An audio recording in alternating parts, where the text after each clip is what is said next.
Sa pagbubulay-bulay ng salita ng Panginoon, ating basahin mula sa aklat o sa sulat ni Santiago sa Bagong Tipan, ang chapter 1, verses 2 to 4. Sa aklat o sulat ni Santiago, chapter 1, verses 2 to 4. Ito ang sinasabi. Mga kapatid ko, ituring ninyong buong kagalakan kapag kayo'y nahaharap sa sari-saring pagsubok.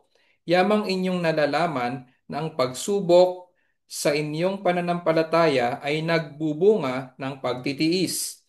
At inyong hayaan na malubos ng pagtitiis ang gawa nito upang kayo'y maging sakdal at ganap na walang anumang kakulangan. Pagpalain nawa tayo sa pagbasa ng salita ng Diyos na ating pagbubulay-bulayan.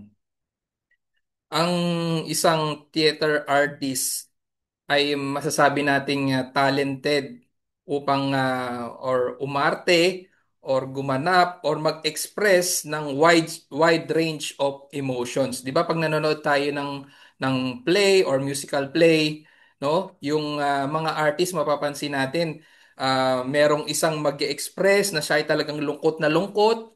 Merong mag-express na talagang siya ay tuwang-tuwa at talagang galak na galak. So, sa expression ng mukha niya, maging sa mga kilos niya, makikita natin yung tunay na or yung pinoportray niyang emosyon.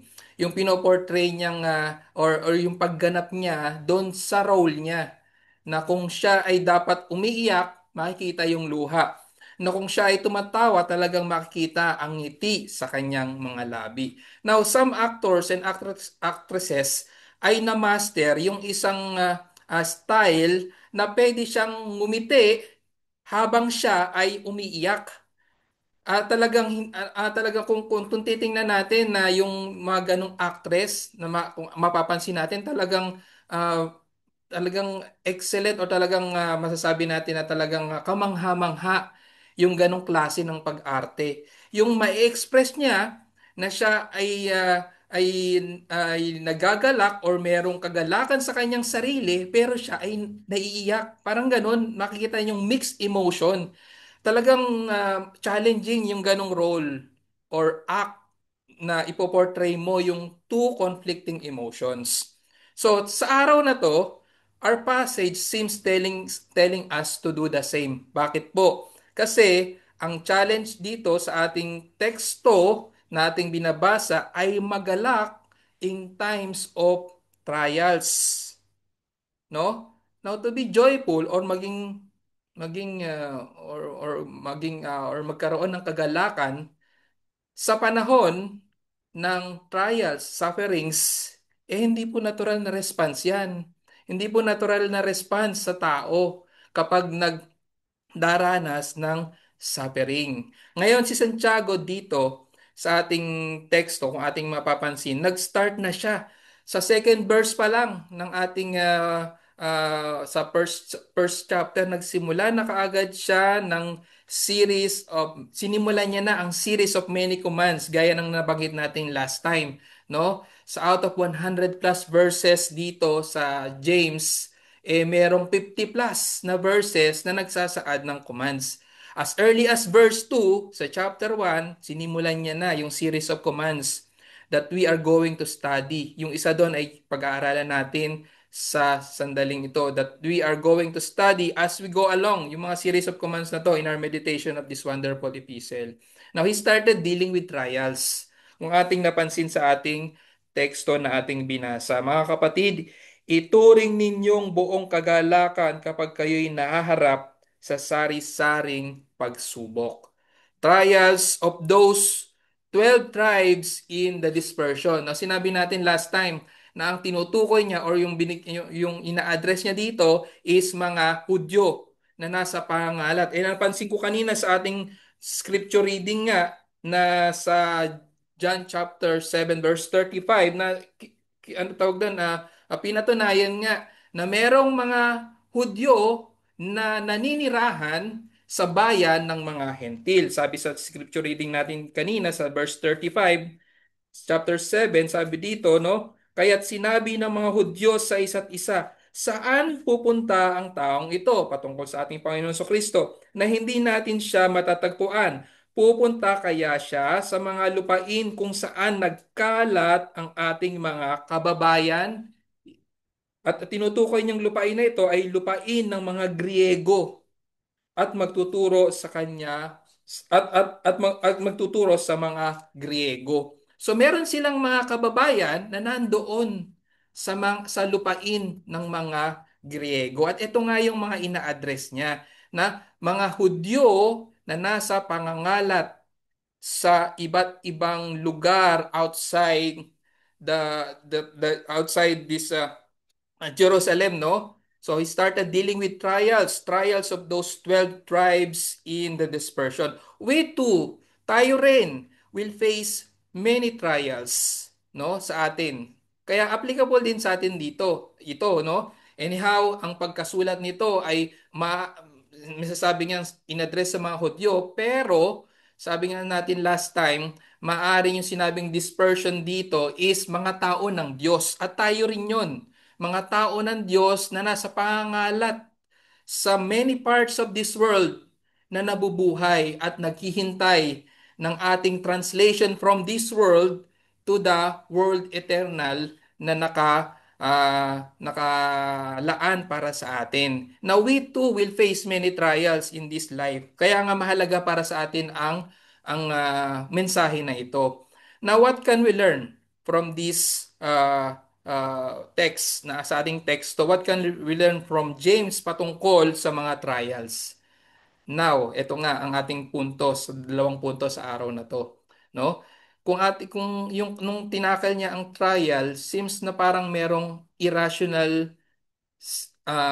thing na pinapatungkol or tinuturo si James, yung trials na dapat ay salubungin natin ng kagalakan. So yung command na ito, yung command na ating pag-aaral ngayon ay tatawagin nating irrational. Sa unang punto, we we will uh, uh, we will understand yung command or dealing with trials with joy, yung na parang irrational command. At sa pangalawang punto, bibigyan natin ng rationale, no? Or yung purpose kung bakit ito ikinuman sa atin. So, number one, irrational command. Pangalawang punto, rationale of the command. So, bago tayo magpatuloy, muli ay tayo manalangin at humingi tayo ng tulong sa ating Panginoon sa pag-intindi ng ating aralin sa oras na to. Tayo manalangin, aming Panginoon, muli ay nagpapakumbaba kami sa inyo sa pag-aaral ng inyong salita at hinihiling ang inyong tulong upang bigyan kami ng pangunawa. Sapagkat ang bagay na ito ay importante sa amin, ang aming pag-aaralan. At nais namin na lumawak pa ang aming pagkaunawa sa bagay na ito na kapag kami ay mararanasan namin ang bagay na ito, ang mga pagsubok, ay magkaroon kami ng biblikal at makadiyos na pangunawa sa bagay na ito. At hindi kami magre-resort sa anumang solusyon sa mga solusyon na makamundo kapag kami ay nahaharap sa iba't ibang klase ng pagsubok. Tulungan niyo nawa kami, Panginoon, sa pag-aaral at ang inyong banal na santong Espiritu ang tumulong sa inyong tagapagturo at sa mga tagapakinig. Salamat po, O Diyos. In Jesus' name we pray. Amen. Ipaliwanag or tukuyin natin yung command dito na sinasabing irrational command. Sinabi dito sa atin, count sa ating teksto, no, ituring ninyong, ah, sabi sa ating teksto, mga kapatid, ituring ninyong buong kagalakan kapag kayo naharap sa sari-saring pagsubok. Count, sa English, no, count or consider it all joy or yung sa ibang translation pure joy, no? Yung sinabi ditong count or consider is kung ating aaralin is waring sinasabing parang ano to talaga imperative, nasa imperative mood ito, no? Hindi ito parang just consider lang, pero yung sinasabi dito ay utos, no? Ituring ninyo. So, inuutusan tayo na ituring na kagalakan ang pagharap sa iba't ibang klasing pagsubok. Now, pag sinabing command, so ibig sabihin, kailangan take heed, no? Kailangan nating pakinggan at sundin. Joy, yung sinasabi ditong joy, yung kagalakan is not a natural response to trial. Sabi ko nga kanina, ang tanong, paano natin 'to gagawin? Yun nga yung tatalakayin natin. Now, it seems irrational kasi, no? Paano nga natin tayo magkakaroon ng kagalakan kung tayo humaharap sa iba't ibang klaseng pagsubok? Experiencing trials of various kinds is not a joke, no? Hindi natin dapat 'to kaya nga mahalaga yung topic na 'to kasi hindi nga joke yung ating kakaharapin.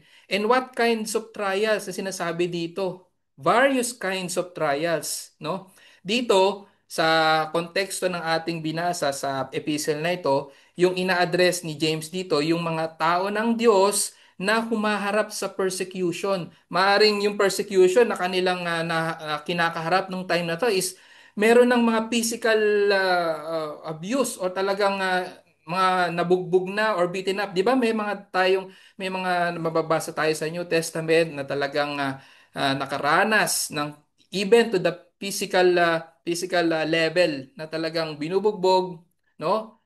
Search or pag-aralan natin ng church history. Nariyan ang mga physical abuse sa mga tao ng Diyos, persecution.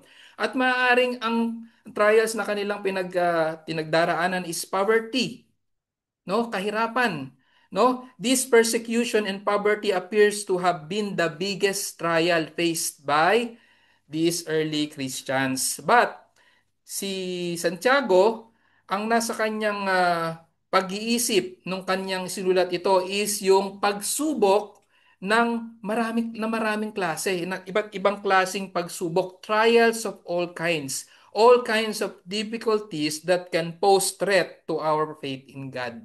Sa ating paglakad bilang mga anak ng Diyos. Kasama na dito yung sickness, no? Sickness, yung pagkamatay ng ating mga mahal sa buhay, pagkawala ng trabaho, 'di ba? Yung mga family problems natin, no? Yan yung mga trials na sinasabi dito, no? Pinagsama-sama na lahat, kasama pa yung persecution na mararanasan natin dahil tayo ay nananampalataya sa Panginoong Heso Kristo. Now, what does James command really means? Ano bang ibig sabihin ng count it all joy when we face different kinds of trials. Now, para natin malaman ito, kailangan muna nating malaman kung ano ang hindi niya ibig sabihin, no? We must first understand what it does not mean. So, ang sinasabi ni James is count it all joy, ituring na kagalakan ang pagharap sa iba't ibang klaseng pagsubok. Ano ang hindi niya ibig sabihin? It does not mean na magkaroon tayo ng joyful emotion, no? Yung kumbaga namatayan na nga tayo ng kamag-anak, tatawa-tawa pa tayo. 'Di ba ang expression ng joyful emotion is merong pagngiti, 'di ba? Pagtawa, 'di ba? Isang expression yan ng joyful emotion. He doesn't mean like that. It doesn't mean to it, here James does not demand that we must enjoy our trials, no? Or magkaroon ng expression ng joyful emotion, but it only means na tayo ay magkaroon ng tamang perception sa mga trials na ating pinagdadaanan. So it doesn't mean that we must have joyful emotion during severe trials, nor a demand that we must enjoy our trials, or to mean trials are joy. Iba po 'yon, no? Pag sinabi nating trials equals joy, magkaiba po 'yon. Sana nakuha natin na iyon hindi ibig sabihin ni James na trials equals joy. Sasabi niya kasi ituring, di ba? Pero dapat nating maunawaan na hindi 'yon ang ibig sabihin niya. Na ang pagkapighatian ay equals to kagalakan. Kasi Sabi sa Hebrews chapter 12 verse 11, no? Sabi sa Hebrews chapter 12 verse 11, subalit ang lahat ng disiplina sa kasalukuyan ay tila hindi ka nais-nais, kundi masakit, no? So, it will contrast yung sinasabi sa Hebrews chapter 12 verse 11. And we are not called to exalt trials when we lose our jobs, no? Nawalan na nga tayo ng trabaho, di ba? Mag mag-ano pa tayo, magpo-post pa tayo, praise God, nung wala ako ng trabaho. So hindi ganun. He doesn't mean like that. James says, consider it pure joy, which means to make sense sa ating mga pinagdadaanang pagsubok or make deliberate and careful decision to experience joy even in the times of troubles. Bigyan natin ng sense kung bakit tayo nagdaranas ng iba't ibang klasing pagsubok, no? Now, possible ba 'yon? Possible ba 'yon ang tanong sa atin? Is it possible na magkaroon tayo ng deliberate or mabigyan natin ng sense or deliberate careful decision yung mga pinagdadaanan nating pagsubok? Posible ba 'yon? Mga kapatid, ang sagot ay yes. Praise God, ang sagot ay yes. Sabi ni Paul sa Second Corinthians chapter 7 verse 4, Second Corinthians chapter 7 verse 4 ay ganito, ako ay may malaking pagtitiwala sa inyo. Ako ay may malaking pagmamapuri sa inyo. Ako'y puno ng kaaliwan. Ako'y naguumapaw sa kagalakan sa lahat ng aming kapighatian.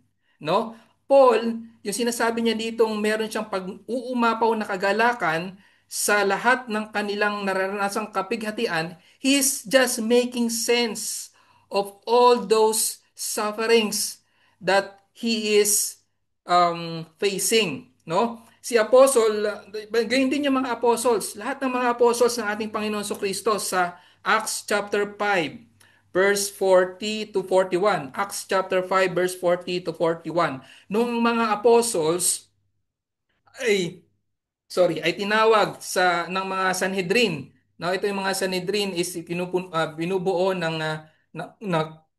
high priest, pinakapunong pari at ng mga Saduceo, no? Ay pinatawag yung mga apostles, no? Ang sabi sa Acts chapter 5 verse 40 to 41, no? Sabi dito, sila'y napaniwala niya. Sila'y patungkol to kay Gamaliel, no? Kay Gamaliel.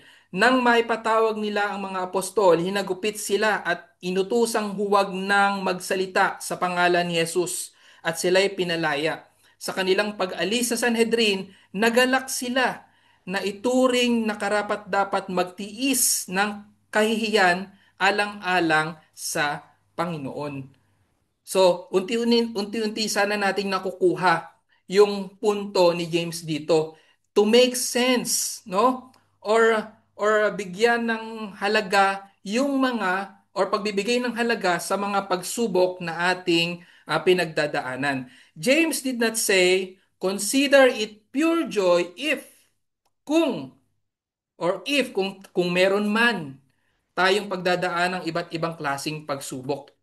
Rather, he said, consider it pure joy whenever you face trials of various kinds. Now, such trials are a part of every believers. Iyon lamang ibig sabihin nun, no? Hindi question kung tayo ay haharap sa iba't ibang klasing pagsubok.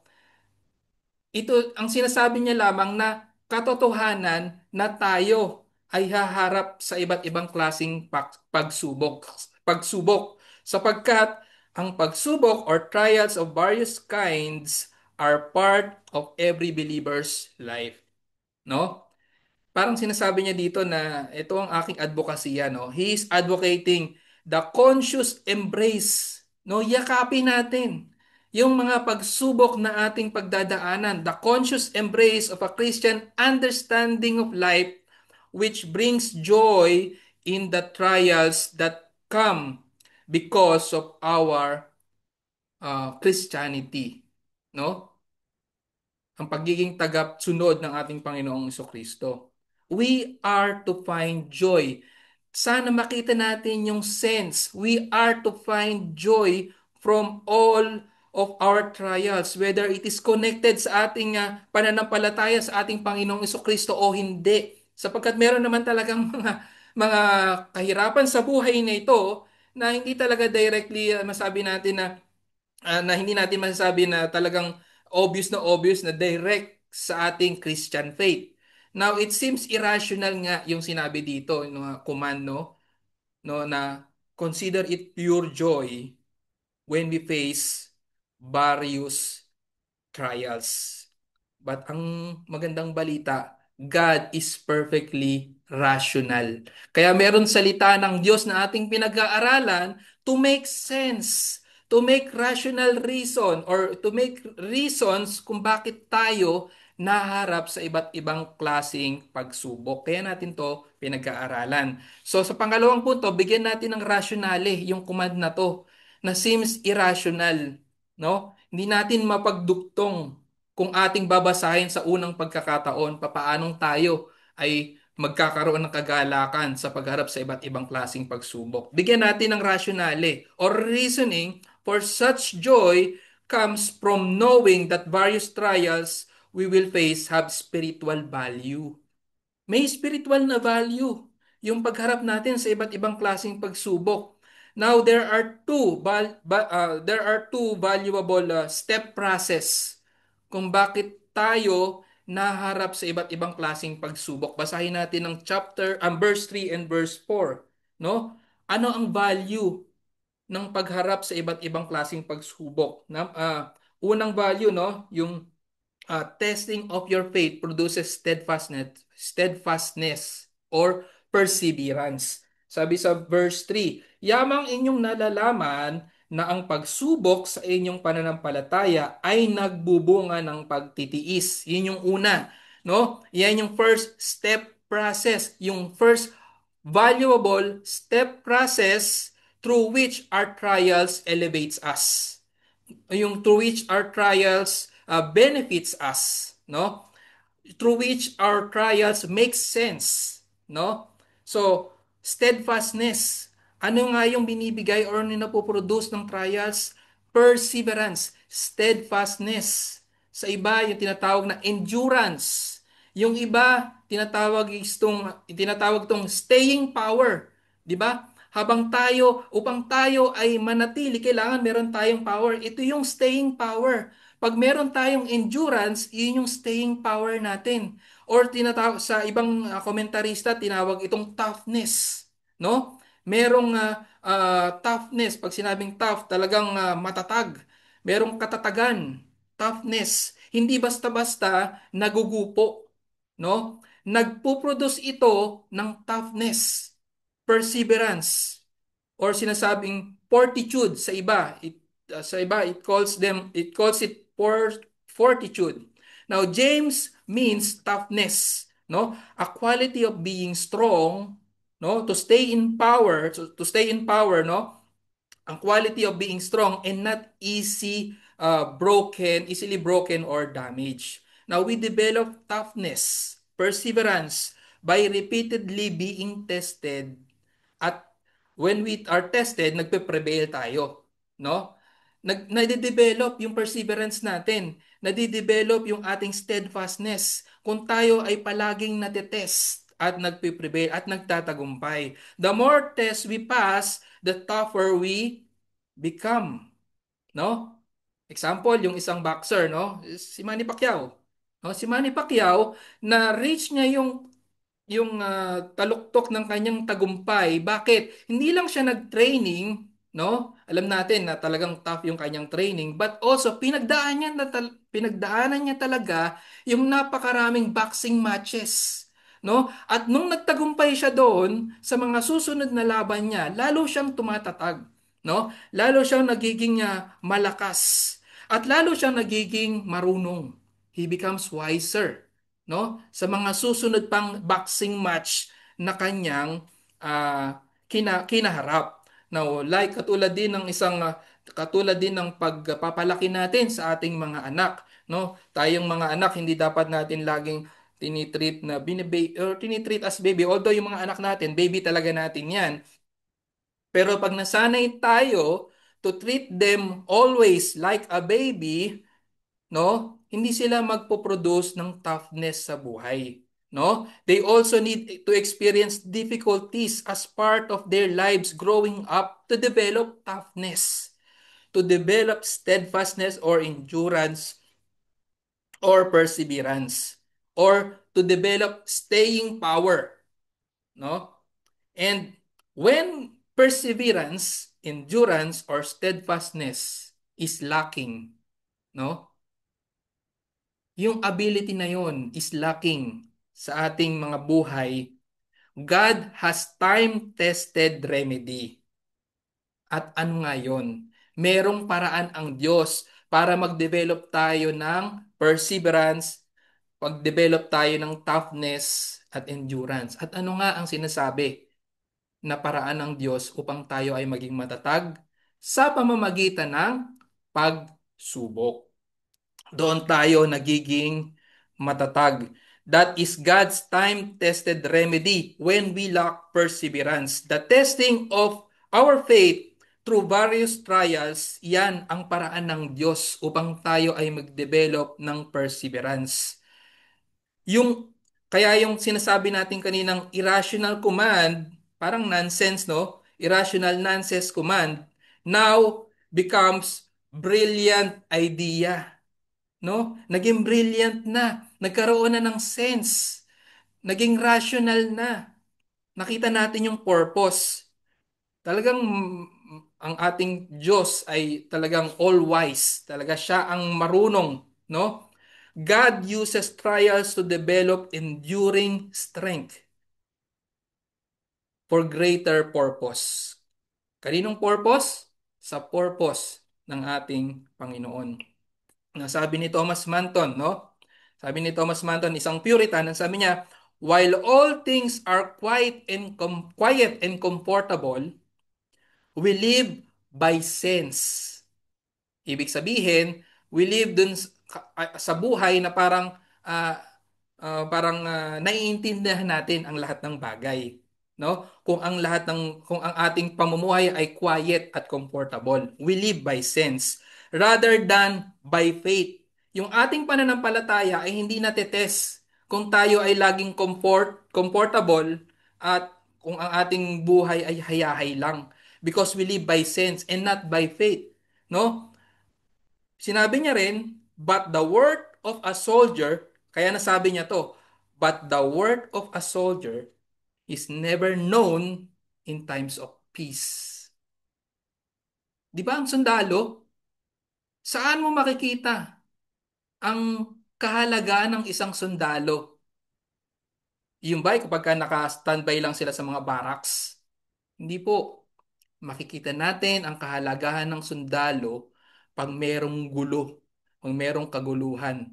Gayon din, no? Gayon din yung ating pananampalataya. Nakikita ang tatag ng ating pananampalataya kung merong mga pagsubok, no? Kung merong mga pinagdadaan ng kaguluhan ang uncomfortable situation sa buhay. Si Pablo, ang sabi niya, no, sa Second Corinthians chapter 12 verse 10. Second Corinthians chapter 12 verse 10, nasabi niya na when I am weak, then I am strong. Sabi ni Paul, no? Kaya alang-alang, Second Corinthians chapter 12 verse 10, kaya alang-alang kay Kristo, ako'y nasisiyahan sa mga kahinaan, paglait, kahirapan, pag-uusig, at mga sakuna. Sapagkat kapag ako'y mahina, ako'y malakas. So nakita natin dito yung paano itinuturing ni Pablo ang mga kahinaan, paglalait, kahirapan sa buhay, no? Nakikita niyang advantage ito, no? Nire-recognize niya ang kanyang kahinaan. At sa kanyang kahinaan, sa pagharap sa mga pagsubok, doon siya nakikita niya yung sense ng pagkakaroon ng kalakasan sa pamamagitan ng Panginoon. Perseverance of the saints, narinig natin, madalas nating naririnig to, no? Sa pag-aaral ng doctrines of grace, no? Perseverance of the saints or the steadfastness of the saints. We may call it steadfastness of the saints made possible by God through many trials. No? Sana wag nating makakalimutan yon na kung tayo ay aral na aral sa doctrines of grace, yung panglima sa tulip, perseverance of the saints, or the steadfastness of the saints, nagiging posible yon sa pamamagitan ng pagharap ng iba't ibang klasing pagsubok. Sa Gawa chapter 14 verse 22, no? Sa pamamagitan ng maraming mga kapighatian ay kailangang pumasok tayo sa kaharian ng Diyos. Through many tribulations, we will enter the kingdom of God. Now, trials test the strength or weakness of our faith. Sabi dito kasi sa ating teksto, no? Yamang inyong nalalaman na ang pagsubok sa iyong pananampalataya ay nagbubunga ng pagtitiis. No, yung trials test the strength or weakness of our faith. Now, yung iba, pagka nagkakaroon ng iba't ibang, nararanas ng iba't ibang klaseng pagsubok, nagkakaroon ng resentment or nagiging bitter. No? Nagiging bitter or nagsi-self-pity, nagkokos sa kanila na parang wag na lang magpatuloy sa kanilang paglakad, no? Bilang mga Kristiyano, nagkakaroon ng bitterness, nagiging resentful when troubles comes. Expression po 'yon ng inyong pananampalataya ay weak, no? It's either your faith is weak or you don't have faith at all. Ganun po ang karakter ng isang taong humaharap sa pagsubok ng may resentment at bitterness. Now, you are either weak in faith kung tayo ay natetest sa ating mga trials or we are strong. No, katulad ng mga tao who turns more and more to God as trouble gets worse and worse and ask God's help for carrying the burden, no, that demonstrate that their faith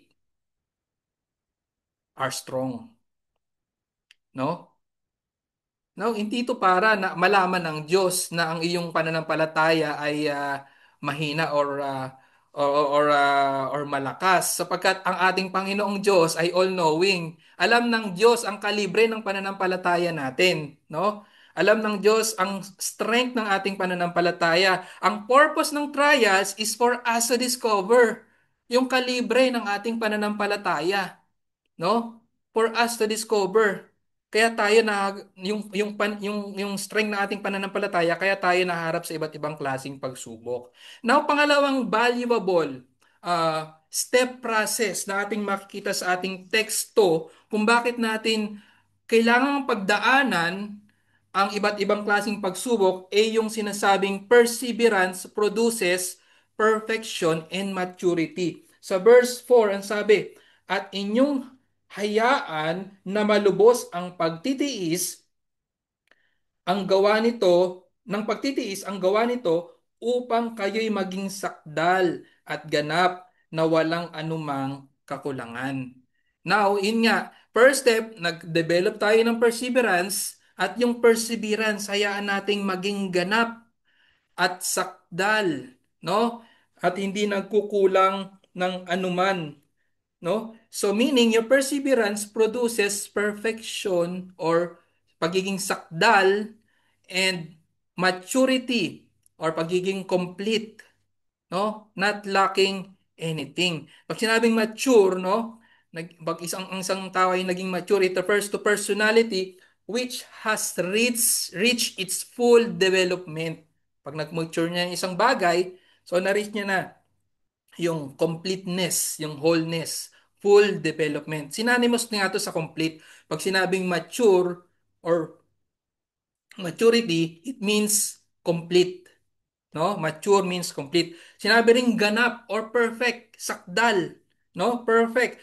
Now, ulitin natin, lilinawin natin. Hindi tayo tinuturuan dito ng teksto na to become morally perfect sa kasalukuyan. Hindi po. Yung sinasabi ditong pagiging sakdal or ganap, it does not connote present moral or spiritual perfection or sinlessness. No? Bakit? Kasi kukontra din to sa sinasabi sa mismong epistle na to sa chapter 3 verse 2, no? Sabi ni Santiago sa chapter 3 verse 2, sapagkat tayong lahat ay natitisod sa maraming bagay. So, sinabi ni Santiago dito na sa kasalukuyan ay meron pa rin tayong mga pinagdadaan ng pagkatisod or imperfections. Meron pa rin kasalanan na tayong nakukumit, no? Kaya ibig sabihin yung sinasabi ditong perfection or maging sakdal or ganap, it doesn't mean moral or spiritual perfection or sinlessness. Rather, it means to reach an intended end, no?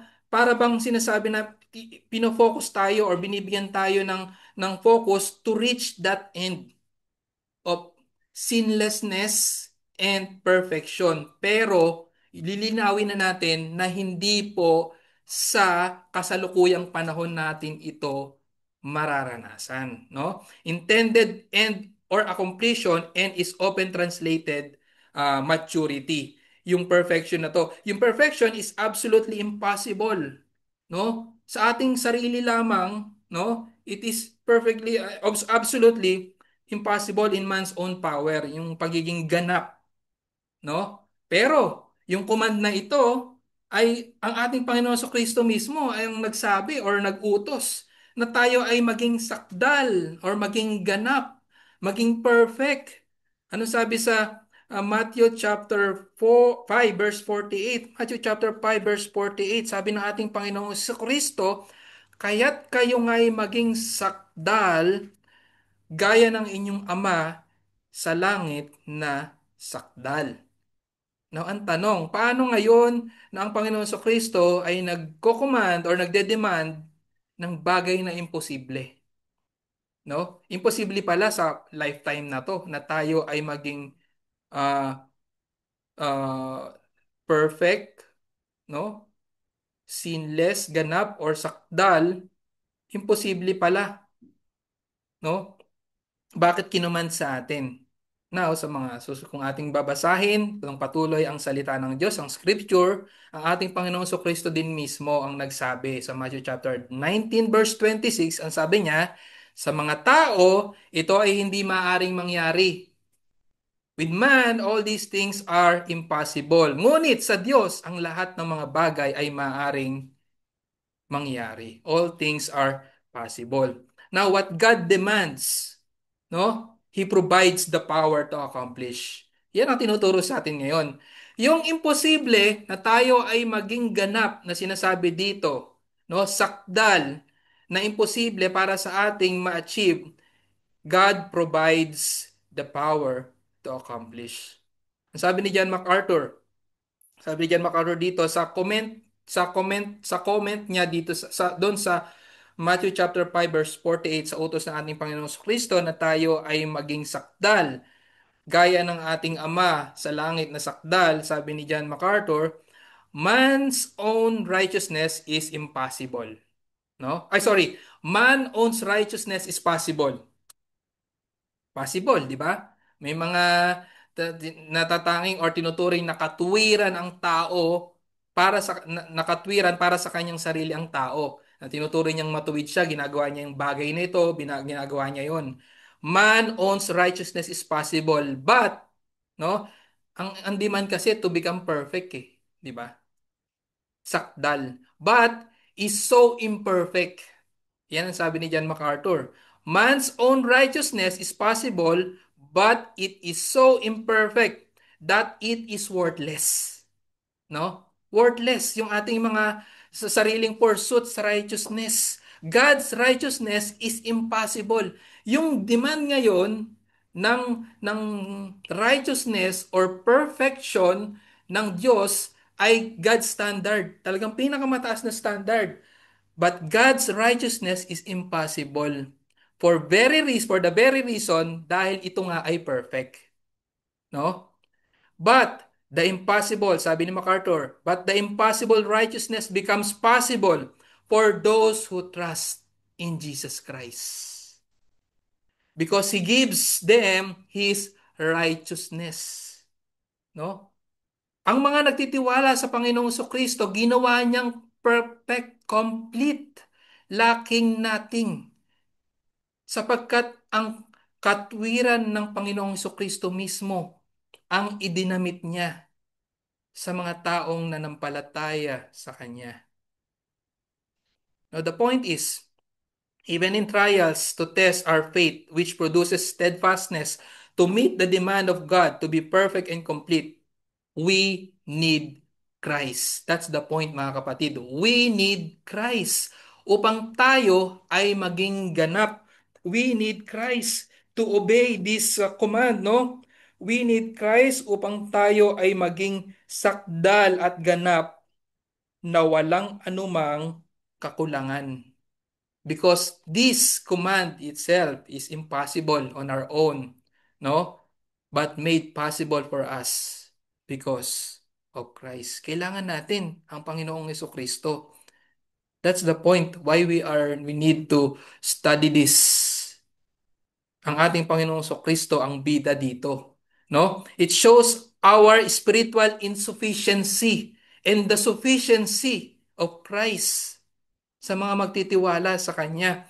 We cannot attain God's standard of perfection on our own, but it is made possible for us because of Christ. No?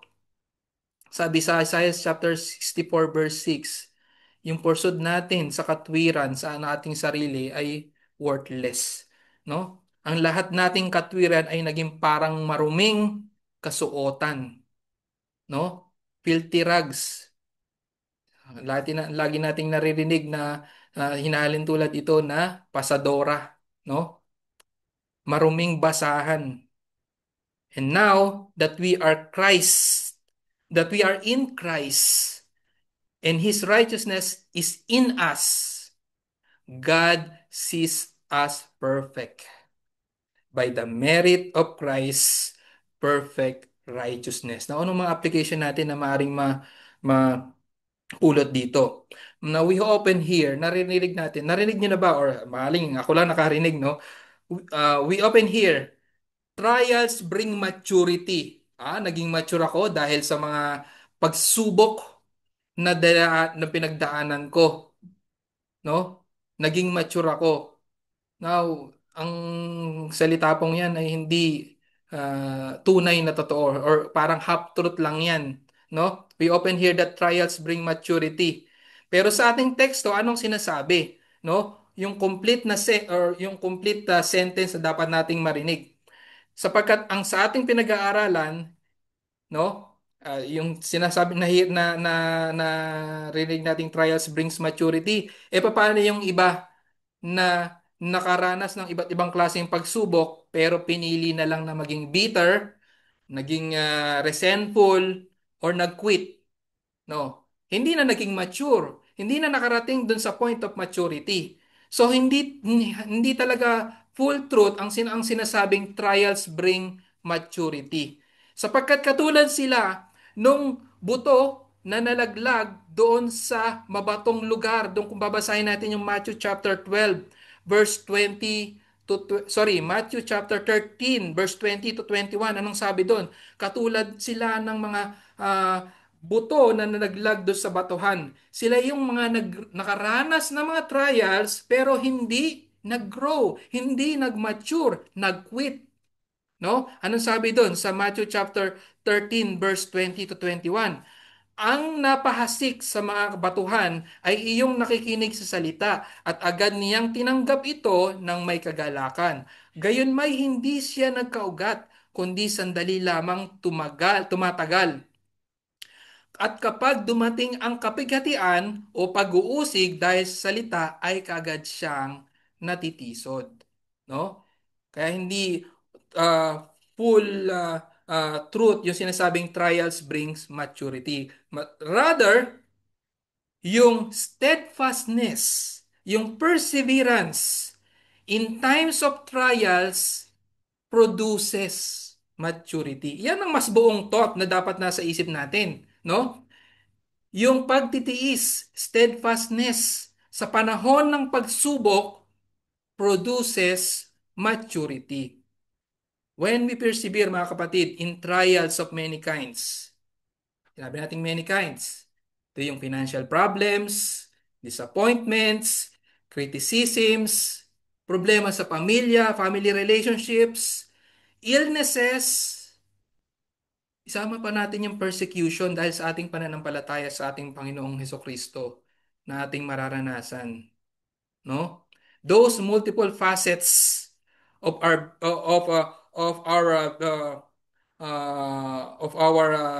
trials na ating pagdadaanan are touched with the grace of God when we persevere. Sa biyaya ng Diyos, tayo ay nagpapatuloy. Tayo ay nakapagtitiis dahil sa biyaya ng Diyos. God's graces us to persevere. Kaya nga doctrines of grace yan eh, no? Perseverance of the saints. God's graces us to persevere. And it is the same grace, no, that produces us joy. Di ba biyaya ng Panginoon ang kagalakan?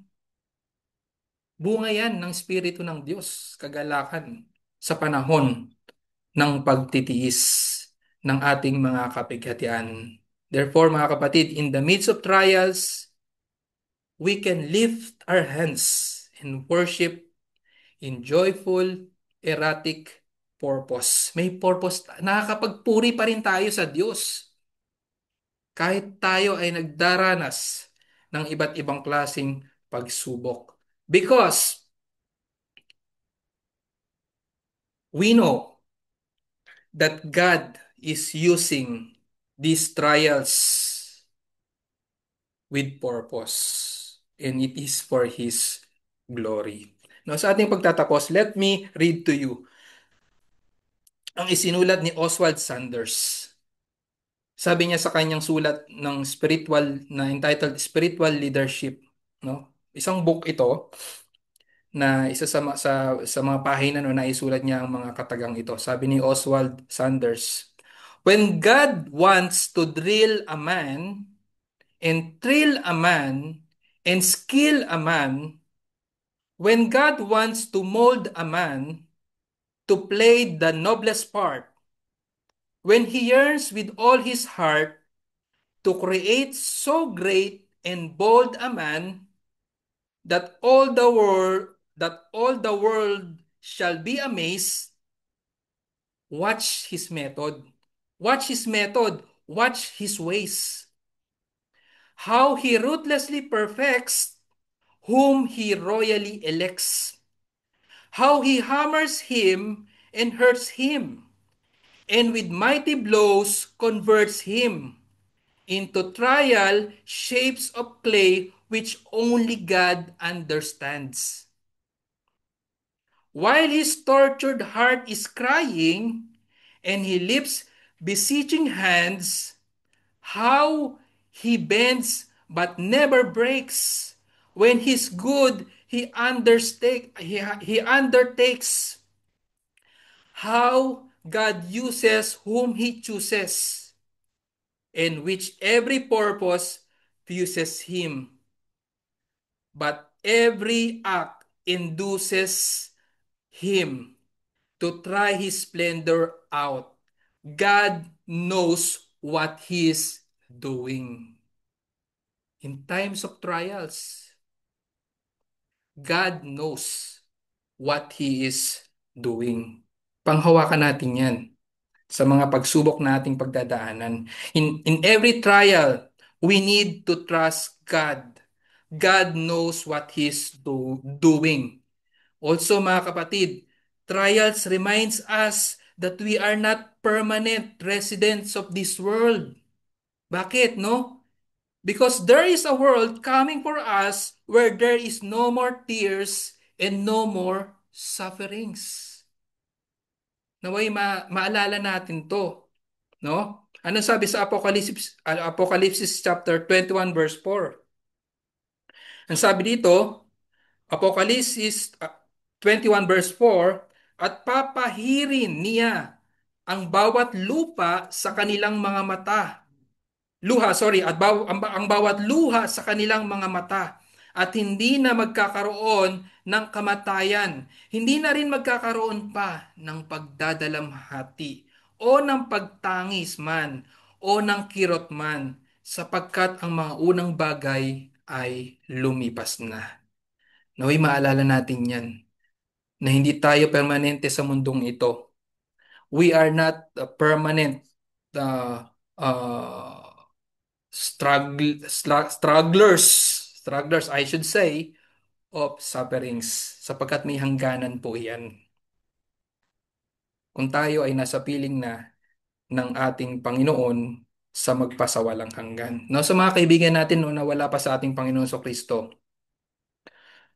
Kaibigan, you are hostile to God, maaring ikaw ay tumatanggi sa Diyos or meron kang willful ignorance or obstinate blindness sa katotohanan ng Diyos or ayaw mo talaga sa Diyos because meron kang instances sa buhay mo na ikaw ay nakaranas ng pagsubok at ayaw mong kilalanin ang Diyos na nagpapahintulot na ikaw ay makaranas ng iba't ibang klasing pagsubok or maghirap sa buhay na ito. Kaya hindi mo kinikilala ang Diyos. Now, kaibigan, because of the fall of man, dapat mong maintindihan na ang pagtitiis or pagsubok sa mundong ito or paghihirap sa mundong ito ay mainly the reason is because of the fall of man sapagkat ang tao ay nagkasala. Because of the fall of man, suffering came. From the moment we were born, we started suffering. We started dying because death comes in the world because of sin, no? At ang kamatayan ay isa yan or yan yung talagang ultimate cause or fruit of sin. At dumadating tayo sa oras ng kamatayan unti-unti sa pamamagitan ng unti-unti ring pagdanas ng iba't ibang klasing pagsubok. Now, ang Diyos na aming pinangaral, na ating ipinangaral, no, is really serious about the consequence of sin. No? Bakit kamo? No? Pinapahayag nga dito sa ating salita na dahil sa kasalanan, dumating ang kamatayan. Dahil sa kasalanan, tayo ay nagkakaroon ng iba't ibang klasing paghihirap sa mundong ito. Now, any suffering, yung sinasabi natin, yung nararanasan mo kaibigan, any suffering that is less than that we deserve. Inuulit ko, kaibigan. Any suffering that anything less than that we deserve is God's mercy. Bakit? Kasi nga, ang ultimate expression or ultimate punishment for sin is death. Hindi ka pa namatay ngayon, kaibigan. No? But anything less than that because of sin is demonstrates God's mercy. We deserve death, kaibigan. We deserve death and forever torment for any single sin that we have committed. Yan ang katotohanan. But because of God kindness, no? God's kindness at up until now, kaibigan, because of God's kindness, it leads us to repentance. No? Biruin mo, kaibigan, you deserve or we deserve na mamatay agad ora mismo when we committed sin.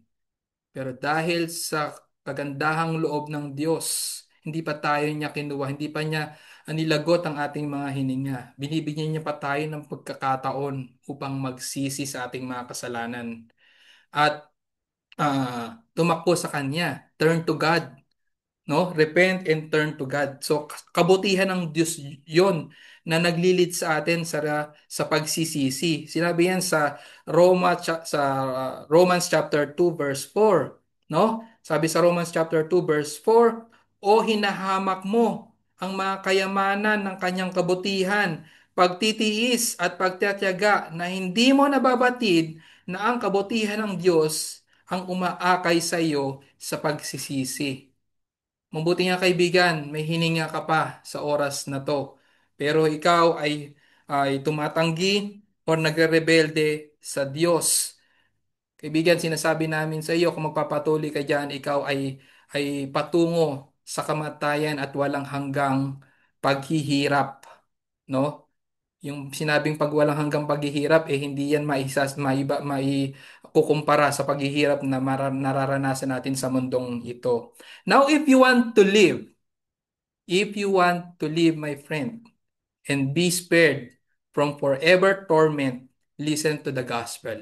Listen to the gospel, my friend, na ikaw ay makasalanan, ang Diyos ay banal, hinihiling ng salita ng Diyos na ikaw ay magsisi at manampalataya sa Panginoong Kristo. Bakit sa Kanya?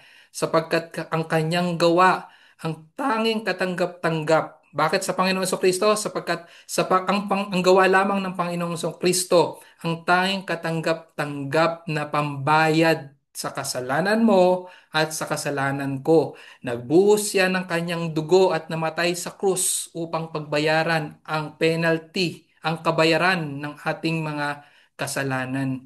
Kung ikaw ay manampalataya sa ating Panginoong Kristo, kaibigan, sinasabi ko sa iyo, you will live and will be spared from eternal torment na nakalaan sa mga nagre-rebelde sa Diyos. You will be saved.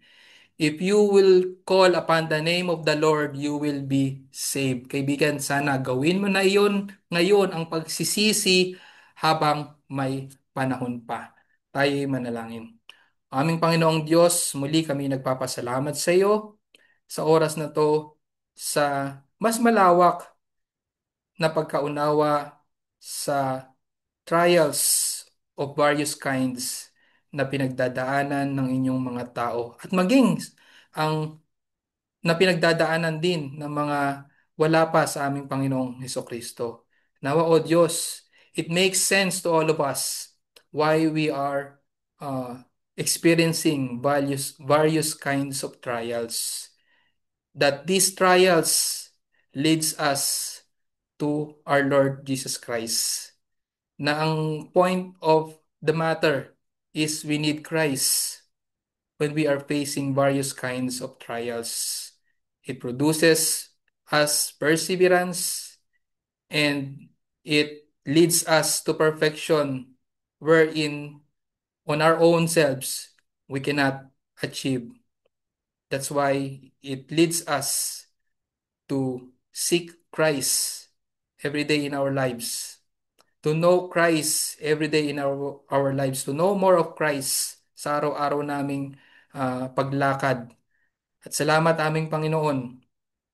At nawa ay meron kaming mas lawak na pagkaunawa sa pagharap sa iba't ibang klaseng pagsubok. At gayon din nawa ang mga kaibigan namin na wala pa sa aming Panginoong Kristo. Nawa ay maunawaan nila ang pangailangan nila sa Panginoong Kristo. Na sa mundong ito, kung di sila manampalataya sa Panginoong Kristo, higit na paghihirap pa ang dadaanin nila dahil sa kanilang mga kasalanan at pagtanggi sa imbitasyon ng pagliligtas or pagtanggi sa kumand na magsisi sa kanilang mga kasalanan at manampalataya sa Panginoong Kristo. Nawa aming Panginoon, sa pamamagitan ng mensahe na ito, ay magligtas pa kayo ng maraming mga kaluluwa. Salamat po. In Jesus' name we pray. Amen.